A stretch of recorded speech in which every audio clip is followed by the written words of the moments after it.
What's up, guys? So this is Paul from Paul's Cots. I just wanted to show you guys a little bit of the new project I'm going to be working on. This is going to be for a Gx390 style engine, fully modified obviously. It's going to be having probably a 42-35 intake setup, maybe a 43-34 or a 41-46. Any one of those combinations. I haven't quite done the math yet, but I knew it was going to be over a 40mm seat, so I knew it was going to need the welding done. The carb we're going to be using is a 38mm carb, so they don't make intake manifolds that are actually correct for that.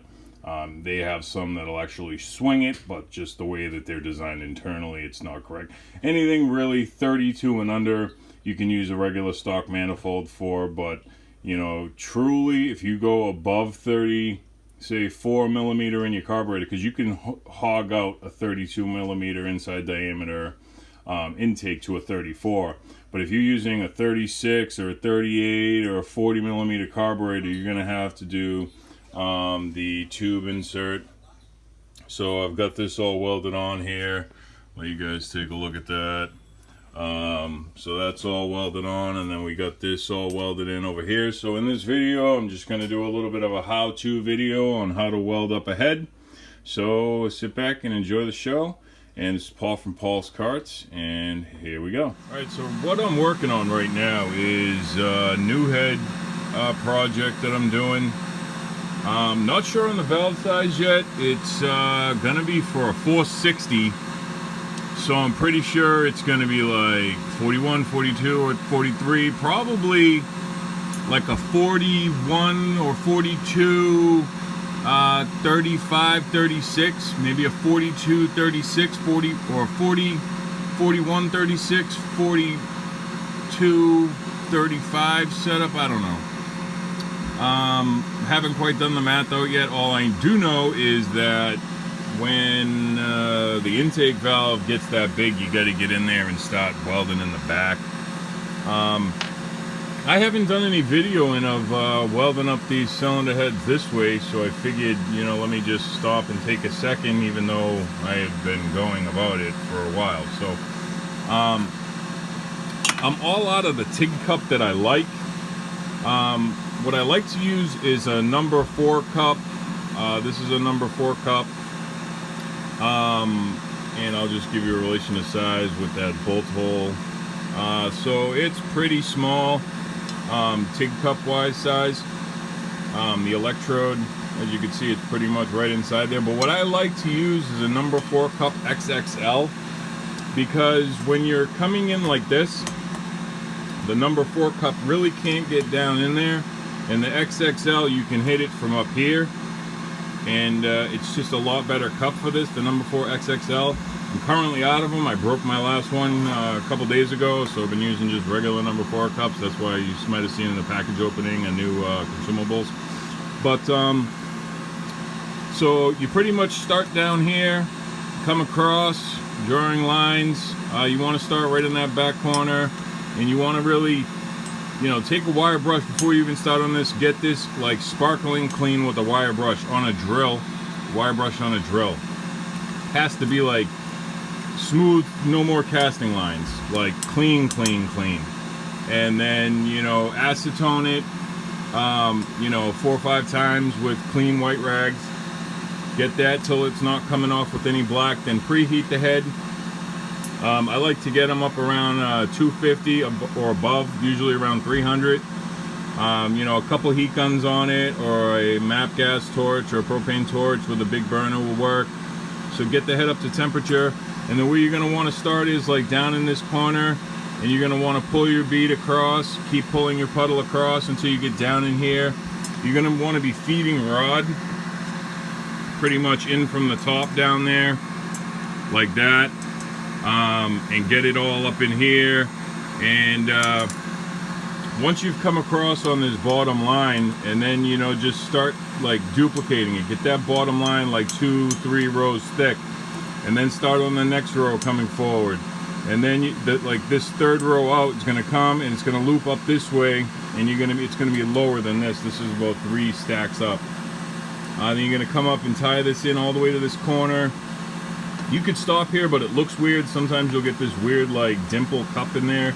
See, I think it looks better when you come all the way out. That way you can get a nice edge to finish to over here.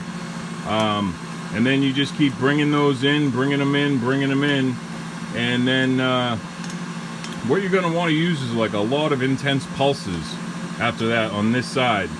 I started up here and I just bring the TIG torch basically up to full throttle, get a quick puddle, stab my rod, turn it, full puddle, like full power, stab my rod, full power, stab my rod, and I put a couple pulses just to, because now you're going to be basically building a bridge across open air.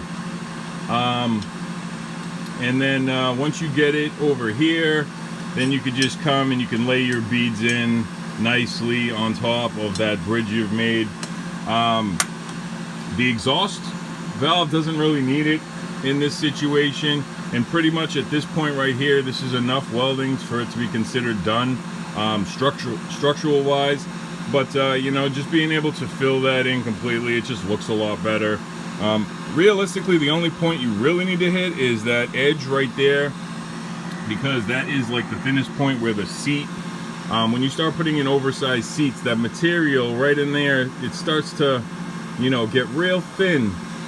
And what I do after I get this welded up here is I'll take clay and I'll stick it on the other. There's some holes over here and a hole in the back and a hole on this side. So the holes on this side and the holes on this side I'll fill in with clay. This will be welded over, and then I'll literally get caveman with it and cast some aluminum. I have, you know, basically a brick square out in my yard. It's like 3 bricks high. One of the squares on the bottom, it's like 3 bricks by 3 bricks by 3 bricks by 3 bricks. It's small and it's 3 bricks high. So the middle brick on one side I've taken out and I've inserted in a metal pipe. That I just connect, you know, it sounds stupid, but I connect it to a blow dryer for your hair, and that and then I just put charcoal in it, same charcoal I use for my grill. Fill those bricks up with charcoal, put some lighter fluid in it, get it lit, get it hot. I get it, let it get real hot, get it all cooking down, put the air tube in the bottom, and you know, turn that blow dryer on. That just keeps blowing the oxygen through all those briquettes. Once it basically cooks down, so the fire's at the bottom at that point, then I'll put new briquettes in or charcoal in, and let that cook from the bottom up. When it's about halfway up, I'll put my stainless steel bowl on the top of the charcoal, with you know, any of my aluminum scraps. I have a big box of aluminum scraps from all kinds of welding rods and pieces of aluminum, that from welding block, top plates, and all that stuff. All my aluminum scrap, I save it. So I'll throw all that aluminum, because I know it's pure aluminum, and I don't put any cast in there.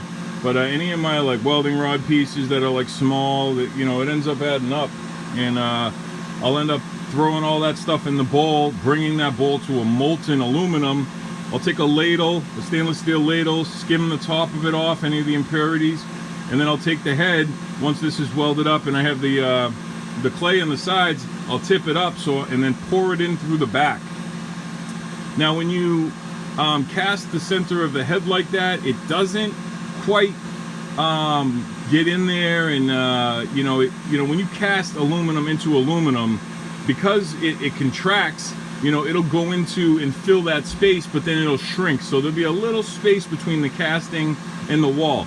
I mean, granted, it is going to add a lot of structural stuff like that, but the only reason you're doing that is so that way when you're in there and you're porting for the big intake, and if you break through in the back of the port or on the other side in the back, and you end up breaking through, you know, you're only breaking through like a 1/16 of an inch, and then you could just take some epoxy and you'll have something in there behind it. Plus it adds a lot of rigidity to the head. When you're doing heads like this that are extremely big, intakes and exhausts, and you have like really high compression in these heads, it's going to have a tube coming out here for the intake. It's not going to be cut into it, but it's just going to be welded on, so they can easily, don't have to use this intake manifold, bolt holes, you know, just so they can use their carburetor right on it. And it will be offset a little bit so that we can get a little bit of a higher port. So I mean, all this is done just, you know, to bring this head up a lot stronger and bigger than it can be in its natural state.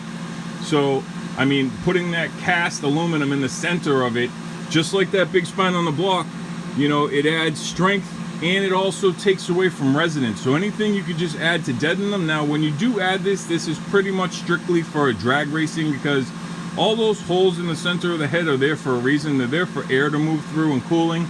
So when you do it this way, you're creating a very strong head, but in one that you can really build up, but you're also making a head that doesn't have airflow through it. So I mean, this is going to be like, you know, a total full mod. I don't even know if he'll let me show it again, and it's getting done phased, but I just wanted to show the welding. One other thing I'd like to talk about on this is the things you got to be careful about. And, I like to show those things in my videos. So this is the head that I welded. Yeah, I got my shitty cheap gloves on. I brought my other good gloves in the house.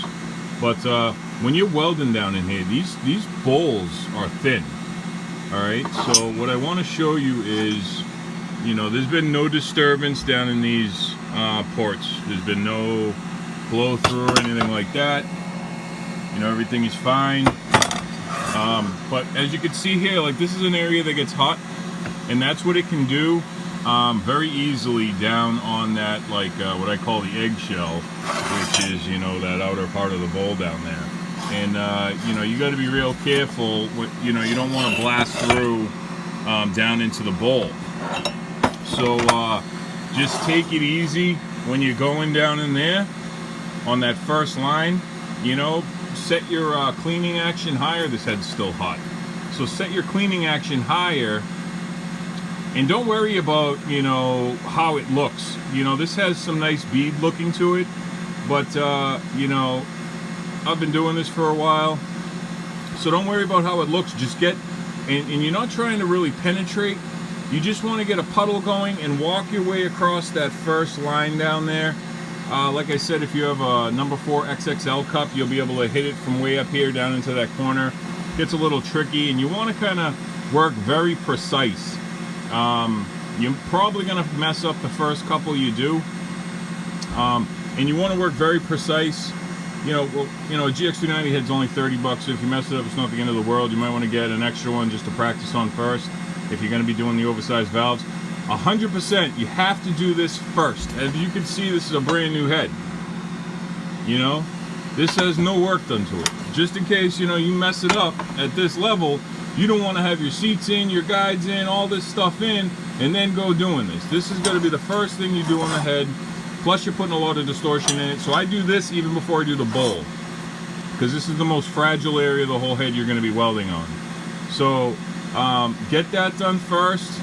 Then you could probably, if you're going to do some kind of intake port, I would do that second, and then the chamber third. The chamber, you know, it's pretty thick in here, so you don't really have to worry. You just don't want to zap a seat if you're going to be reusing the seats. If you do zap a seat, just call like NR Racing, get a new seat. Don't even try to clean it up with a cutter. It's going to be deep, and you're not going to be able to clean that out. So just, if you do zap a seat, just go grab a new seat from NR Racing for, like, I don't know, 15 bucks, and just throw a new seat in it.